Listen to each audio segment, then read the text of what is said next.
আসছো তুমি? হাত মুখ ধুয়ে নাও, আমি খাবার বেরিয়ে দিচ্ছি টেবিলে।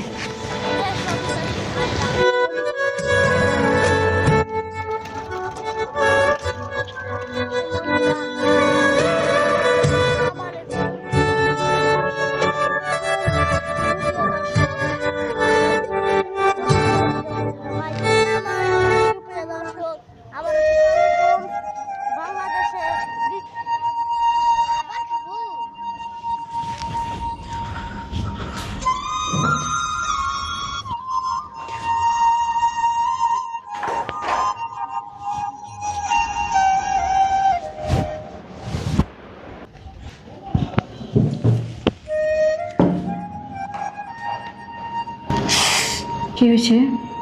না কিছু না। শোনো, হ্যাঁ বলো। ভাবতেছি আমার জন্য